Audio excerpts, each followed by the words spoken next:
नमस्कार मित्रांनो, या मालिकेच्या आजच्या जबरदस्त भागामध्ये आपलं स्वागत आहे. आणि त्यामध्ये आता अबीरला किडनॅप केलेला आता राजकुमारचा प्लान सावलीने उधळून लावताच आणि सारंगने सावलीचा जीव वाचवता क्षणी आता यानंतर सावली आता कोणतं भयानक पाऊल उचलते आणि त्यानंतर राजकुमारचा खरा चेहरा आणि सावली आणि सारंगमधला गैरसमज याचे भयानक सत्य कसे समोर येते प्रेक्षकांनो, हे सगळे या व्हिडिओमध्ये आपण पाहणार आहोत.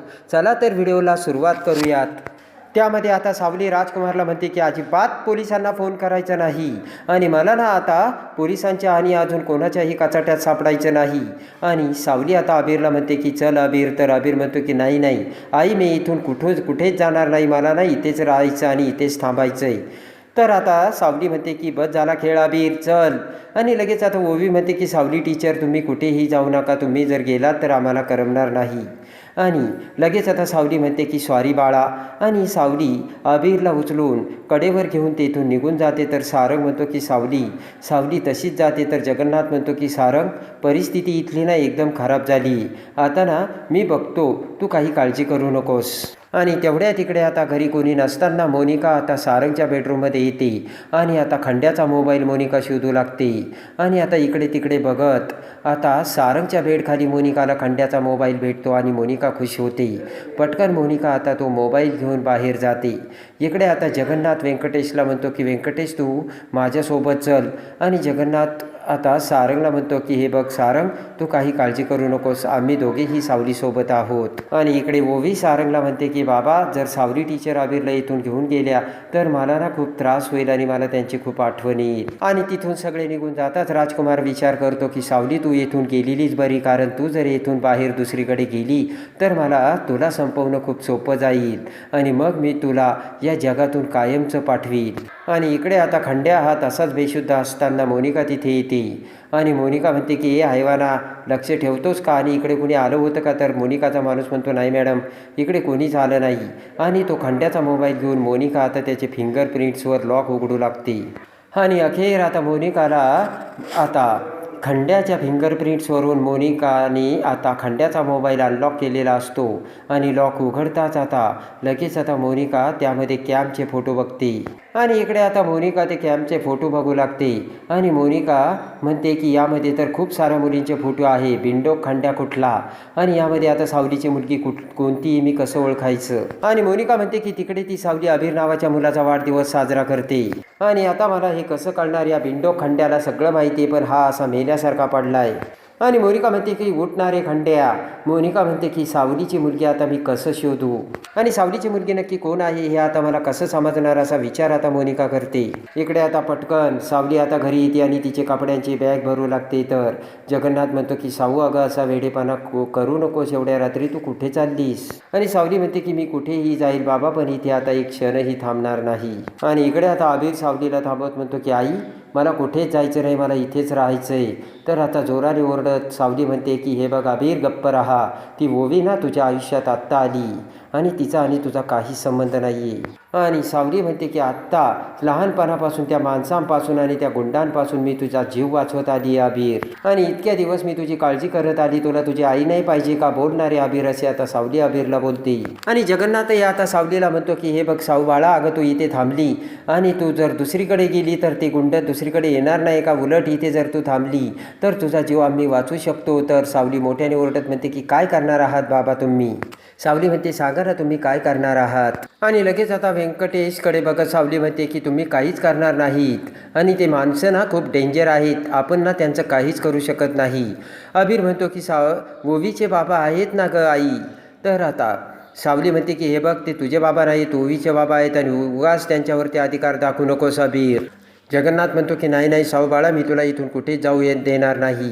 अगं पण तू कुठे चाललीस ते तरी सांग. सावली म्हणते की अजिबात सांगणार नाही बाबा, कारण तुमचं आमच्यावरती खूप प्रेम आहे आणि तुम्ही आम्हाला भेटायला येणार आणि तुम्ही आल्यानंतर ती वाईट माणसंसुद्धा तुमच्या पाठीमागे येणार, असे आता सावली जगन्नाथला बोलते. आणि सावली जाऊ लागताच आता इकडे व्यंकटेश सावलीला अडवतो आणि म्हणतो की सावली, अगं तुझ्या जीवाला धोका आहे, हे बघ मी तुझ्यासोबत येतो. तर सावली म्हणते नाही, जर तुम्ही माझ्या पाठीमागे आलात तर मी माझ्या जीवाचं बरं वाईट करीन. आणि सावली आबीरला घेऊन तेथून निघून जाते. तर व्यंकटेश आता सावलीला थांबवण्याचा प्रयत्न करतो. जगन्नाथ म्हणतो की व्यंकटेश, तर आता व्यंकटेश म्हणतो की काका तुम्ही का थांबवलं नाही त्याला, तुम्ही फक्त तिलाच थांबवू शकत होता. आणि सावली आता इकडे एकटी कुठे जाणार, तिच्या जीवाला धोका आहे.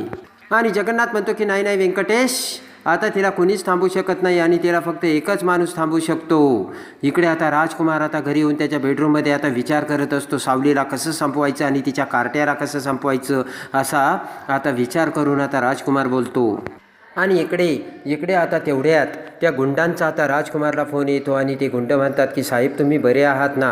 राजकुमार म्हणतो की तुम्ही माझी कशाला काळजी करता, तुम्हाला त्या पोराला उचलायचं सांगितलं होतं ना, तुम्ही काय माती खाल्ली. तर आता ते गुंड म्हणतात की अहो साहेब आम्ही त्याला उचललंच होतं, पण तो माणूस तिथे आला आणि काय मारत होता तो. आणि इकडे आता ते गुंड म्हणतात की साहेब त्यात आमची काय चूक. तर राजकुमार म्हणतो की तुम्हाला ना त्याने कुत्र्यासारखं मारलंय, कुत्र्यासारखी धुलाई केली.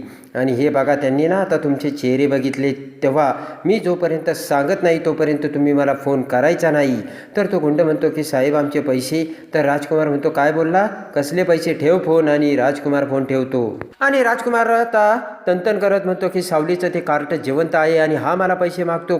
राजकुमार म्हणतो की खंड्या फक्त तू मला सापड, मग तुझ्याकडे बघतोच. आणि तेवढ्यात आता राजकुमारला दुसरा फोन येतो आणि राजकुमार फोन घेताच आता राजकुमारला आनंदाची बातमी समजलेली असते. राजकुमार म्हणतो की कधी आणि मला लोकेशन पाठव. आणि राजकुमार खुश होतो. आणि इकडे आता अमृता ही ओवीला घेऊन घरी येते. तर तेवढ्यात मोनिका तिथे येत म्हणते की अगं ओवी कसा झाला तुझा बड्डे.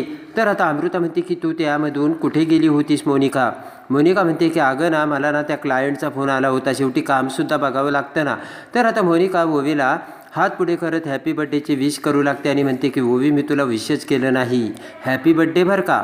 ओवी आता मोनिकाकडे बघते आणि मोनिका म्हणते की तुझे गिफ्ट कुठे आहे. तर अमृता म्हणते की हे बघ मोनिका, अगं तिथे एवढा मोठा गोंधळ झाला ना, सगळे गिफ्ट आम्ही तिथेच ठेवून आलो. तर आता मोनिका म्हणते की अगं तुम्ही एवढा मोठा वाढदिवस केला आणि म्हणते गोंधळ झाला. आणि अमृता म्हणते की तिथे काही गुंड आले होते आणि त्यांनी सावलीच्या मुलाला आबीरला किडनॅप केलं होतं. तर मोनिका आता तोंडाला हात लावते आणि म्हणते की काय झालं मग. तर अमृता म्हणते बरं झालं सारंग तिथे आला. आणि मोनिका म्हणते माझ्या शुभ्राला काही नाही झालं ना. आणि तेवढ्यात आता मोनिका आता तिच्याजवळील खंड्याचा मोबाईल आता ते सारंगच्या त्या बेडवरती तसाच तिथे ठेवून गुपचूप आता बोलण्याच्या नादात तिथून निघून जाते. आणि इकडे आता ओवी सारंगला म्हणते की बाबा कोण होते ते गुंड, त्यांनी आबीरला किडनॅप केलं होतं. तर सारंग म्हणतो की माहीत नाही बाळा. तर आता ओवी म्हणते की आबीर आणि त्याची आई खूप घाबरली होती, यावेळेस आपण म्हणून त्यांच्या पाठीमागे उभा राहायला हवं ना. तर सारंग म्हणतो की हो जा बाळा. आणि ओवी तिथून जाते. तर बबलू तिथे येत म्हणतो की बरोबर आहे ओवीचं. आणि बबलू म्हणतो की तू सावली वहिनीला तिथून थांबायला पाहिजे होतं. सारंग म्हणतो की सावलीचा नवरा होता ना मग. तर बबलू म्हणतो की हे बघ ज्या हक्काने तू अबीरला सोडवलं ना त्याच हक्काने तू तिला थांबवायला पाहिजे होतं. आणि सारंग म्हणतो की हे बघ आपल्याकडे मदतीसाठी बऱ्याच महिला येतात आणि तशीच मी सावलीला मदत केली, बाकी काही नाही आहे. आणि इकडे आता ते गुंड आता एकमेकांसोबत बोलू लागतात. तो गुंड म्हणतो की आपण ना त्या आबीरला पळवलं होतं आणि 8 वर्षापूर्वीसुद्धा आपण त्या सावलीच्या मुलाला मारलं होतं. मग हा मुलगा सावलीचा कसा, तर आपण साहेबाला सांगायला पाहिजे. तो गुंड म्हणतो की आत्ताच साहेब आपल्यावर रागावलेत, आपण ह्या गोष्टी जर सांगितल्या ना तर आपलं कार्यक्रमच करतील ते, तेव्हा ही गोष्ट सांगायला नको. तो दुसरा गुंड म्हणतो बरोबर आहे. तो गुंड म्हणतो की पण आपण तर सावलीच्या मुलाला 8 वर्षापूर्वी मारलं होतं, मग हा मूल कुठून आला. तर दुसरा गुंड डोकं खाऊ लागतो. आणि इकडे आता तो गुंड म्हणतो की आपल्याला काय करायचं, आपल्याला फक्त पैशाची मतलब आहे. आणि ते दोघं तिथून निघून जातात. इकडे आता रात्री आता ॲटो रिक्षातून सावली तिच्या मुलाला घेऊन जात असते. अचानक समोर एक कार येऊन थांबते आणि ॲटो रिक्षा थांबते. तर सावली डचकते. आणि तेवढ्यात आता सारंग त्याच्या कारमधून तिथे येतो आणि कारमधून उतरताच आता आबीर सारंगला बघतो आणि पळतच सारंगकडे येत म्हणतो की सुपर हिरो बघा ना तुम्ही, मला ना इथे तुमच्यासोबत आणि ओवीसोबत राहायचं, पण ऐकायला तयार नाही. तर आता सारंग हा सावलीकडे बघतो. तर रागाने सावली आबीरला म्हणते की आबीर गुपचूप रिक्षात बस. तर सारंग म्हणतो की सावली तुझं काय चाललं. रिक्षातून उतरत आता सावली म्हणते की तुमचं काय चाललंय आणि माझी वाट का अडवली, कोणी सांगितलं तुम्हाला. तर सारंग म्हणतो जगन्नाथजींनी सांगितलंय. तर आता सावली म्हणते की मी माझ्या एवढ्या प्रेम करणाऱ्या वडिलांचं ऐकलं नाही आणि तुम्हाला असं का वाटतं की सारंग मी तुमचं ऐकेन म्हणून. तर लगेच आता सारंग म्हणतो की मैत्री आहे ना आपल्यात, त्याच नात्याने मी बोलतो. हे बघ अबीरच्या जीवाला धोका आहे सावली.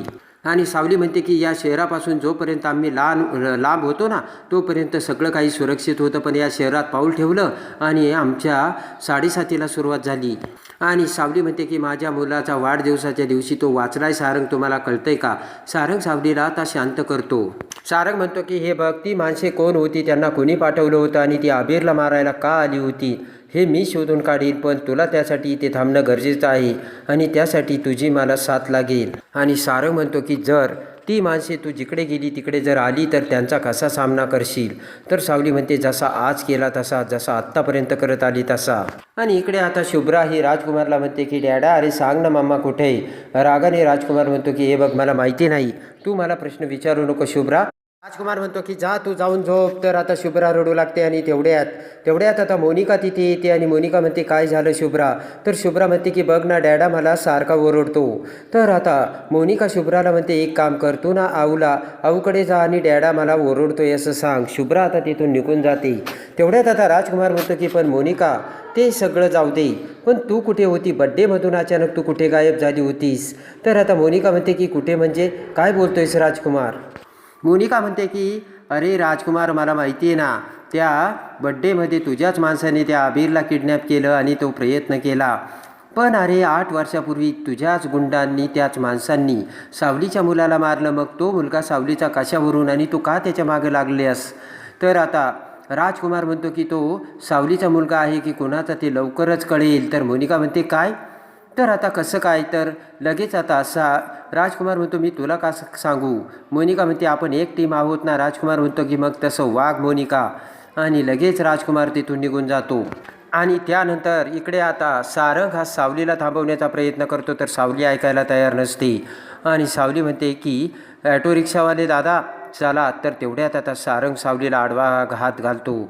आणि लगेच आता सावली म्हणते की काय सारंग, तुम्हाला माहिती ना आता तुमचा माझ्यावर काही एक अधिकार नाही. आता इकडे सारंग आबीरला म्हणतो की आबीर जा गाडीमध्ये जाऊन बस. तर लगेच आता खुश होऊन आबीर आता पटकन सारंगच्या कारमध्ये जाऊन बसतो.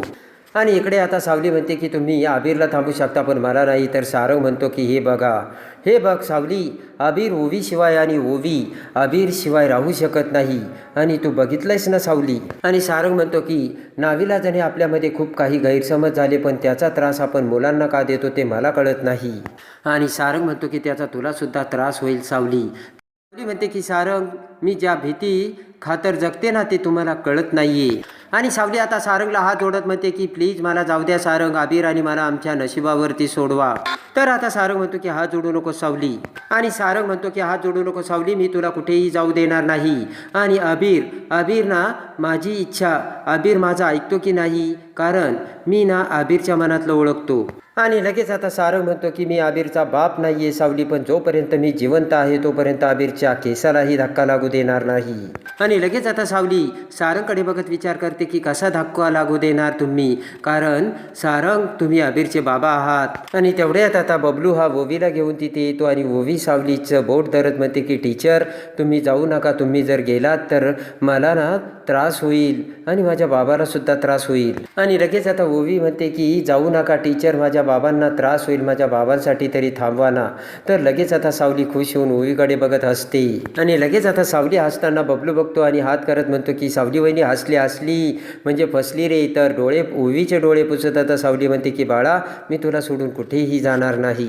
आणि पटकन आता कारमधून उतरून आबीर आता पटकन थँक्यू बबलू काका असे म्हणत आता सावली आणि ओवीला मिठी मारतो. आणि तेवढ्यात आता इकडे बबलू म्हणतो की खूप थकलो, चला आतमध्ये बसूयात. तर सारंग म्हणतो की चला बसूयात. आणि तेवढ्यात आता सावली ओवीला म्हणते की हात सोड. आणि लगेच आता सावली रिक्षाकडे जाते. तर आता सावली कडे बघत आता सारंग म्हणतो काय झालं सावली? तर हसतच सावली म्हणते की बॅग तर घेऊ द्या. आणि आबीर ओवी असू लागतात. आणि इकडे आता राजकुमारला आता खंड्याचं लोकेशन कळलेलं असतं आणि ताबडतोब राजकुमार भैरवीला घेऊन आता त्या मोनिकाने ठेवलेल्या खंड्याला ज्या ठिकाणी ठेवलेलं असतं तिथे येतो. आणि आता राजकुमार हा खंड्याला उठू लागतो आणि म्हणतो की उठ खंड्या उठ. आणि आता ते सत्य सांगण्यासाठी राजकुमार खंड्याला आता उठू लागत असतो. आणि इकडे त्याच वेळेस आता सारंग हा सावली आणि आता आबीरला घेऊन पुन्हा जगन्नाथच्या घरी येतो. आणि आता सारंगला बघताक्षणी आणि सावलीला बघताक्षणी जगन्नाथ व्यंकटेशला आनंद होतो. आणि पटकन आता ओवी आणि आबीर हे जगन्नाथकडे धाव घेतात. आणि तेवढ्यात आता इकडे सारंगने आता पेटी तबला सगळं काही आणलेलं असतं. आणि तेवढ्यात आता सावली म्हणते की कोणी आणलं हे? तर ओवी म्हणते सावली टीचर आम्ही हे तुमच्यासाठी आणलं. तर सावली म्हणते मला कोणाचे उपकार नको आहे आणि किती पैसे झाले. तर आता सारंग हा सावलीकडे बघतो आणि इकडे आता सारंगने आपल्या प्रेमाच्या ताकदीने सावलीला थांबवलेलं असतं.